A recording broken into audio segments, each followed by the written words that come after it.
तो महाराज गायों की पहले हमारे यहाँ सेवा होती थी और देसी गाय का प्रचलन था, पर आजकल समय की विडंबना में आज गौ माता हमारी दर दर की ठोकरें खा रही है। आज हमारे घर में गाय रखने के लिए जगह नहीं है, 3 गाड़ियां रखने के लिए जगह है, 1 गाय रखने के लिए जगह नहीं है।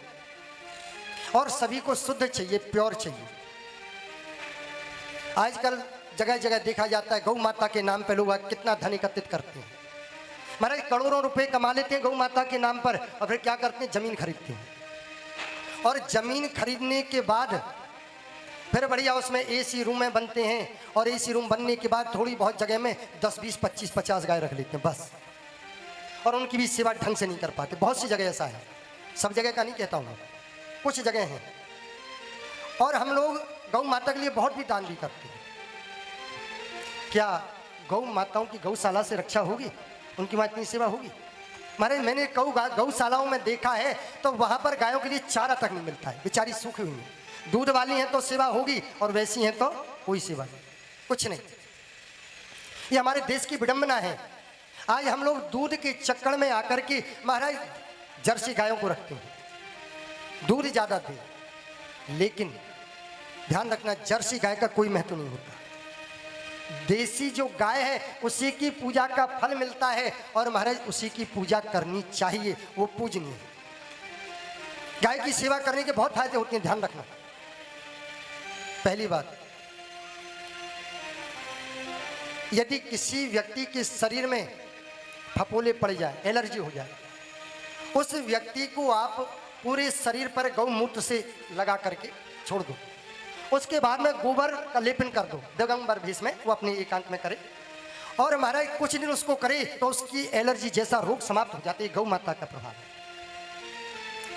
यदि व्यक्ति के अंदर कोई गंभीर बीमारियां हैं और वो प्रतिदिन देसी गाय के पास में जाकर के उसकी पीठ पर उसके जो कुबर होता है ऊपर निकला हुआ देसी गाय में, उसके ऊपर हाथ फिराए कम से कम आधा घंटा डेली, गंभीर से गंभीर बीमारी कैंसर जैसी ठीक हो जाएगी। ये प्रत्यक्ष प्रमाण है। हमारे यहाँ वृंदावन में द्विवेदी जी थे महाराज जी, जिन्होंने बहुत कथावाचक बनाए। लगभग 97 वर्ष की आयु में उनका निधन हुआ था।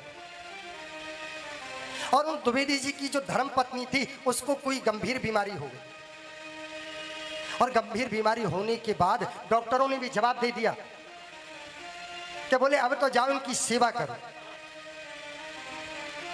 उन महाराज जी का, आचार्य जी का किसी वैद्य से संपर्क हुआ।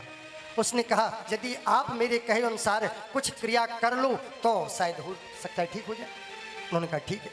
बोले आप इनको आज से 50 ml गौमूत्र पिलाना शुभारंभ करो, वो भी देसी गाय हो, उसकी बछिया हो जो चारा न खाती हो। ये नियम है उसमें, जो भूसा वगैरह न खाती हो, केवल दूध पीती हो। उस बछिया के मूत्र का सेवन करने से महाराज वो गंभीर बीमारी कुछ महीनों में ठीक हो गई और वो 105 साल की होकर के भगवत धाम को गई। ये गौ माता के चमत्कार हैं। और आजकल विदेशों में देखो हमारे कितनी गौ सेवा हो रही है। लोग वहाँ गौ माता के गोबर के जो उपले होते हैं उनको हवन में प्रयोग करते हैं। उनसे हवन किया जाए तो हमारे वातावरण में जितनी भी जीवाणु, विषाक्त विषाणु हैं वो सारे समाप्त हो जाते हैं। गौ माता का प्रभाव है। जिस घर में गौ माता की सेवा होती है वहां पर विघ्न नहीं आते।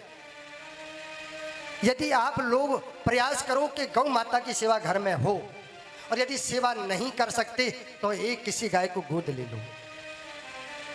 गौशाला वाली नहीं कह रहा हूं मैं, गौशाला में आपने जो दिया हो सकता है वहां सेवा हो या ना हो उस गाय, क्योंकि बड़ा परिवार है, नहीं हो सकती। तो आप गांव देहातों में जाइए, किसी नगर में जाइए, किसी व्यक्ति के यहाँ कोई गाय है तो उसको आप गोद ले लें और उसके निमित्त जो आपसे बन पड़े उसके खर्चे के लिए देते रहें और बोले इस गाय की हमारी ओर से सेवा करें। तो मैं कहता हूँ वो गरीब व्यक्ति उस गाय की सेवा में आपके दिए हुए धन को लगाएगा, अपने घर के या मकान को नहीं बनाएगा। पर ये भी नियम है, सेवा में धन दो, लेकिन इसका मतलब ये नहीं कि आप उसको छोड़ करके भूल जाओ, केवल पैसा अकाउंट में डाल दिया बस। अच्छा, हम और आप लोग बेटी का विवाह करते हैं, विवाह के बाद उससे भूल जाते हैं क्या? क्या करते हैं?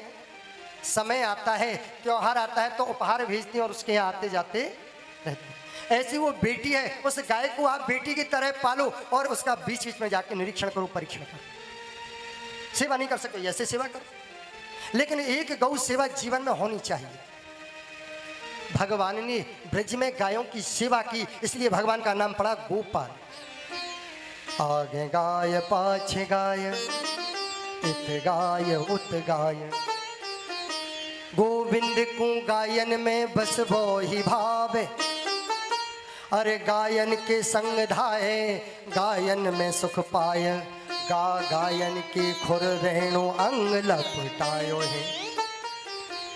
अरे गायन सो ब्रज छायो, बैकुंठ हो बिसरायो, और गायन की हेत कर गिरले उठायो है। छीत स्वामी गिरधारी, बिठलेश बपुधारी, अरे ग्वारिया को भेष धरे गायन में आयो है।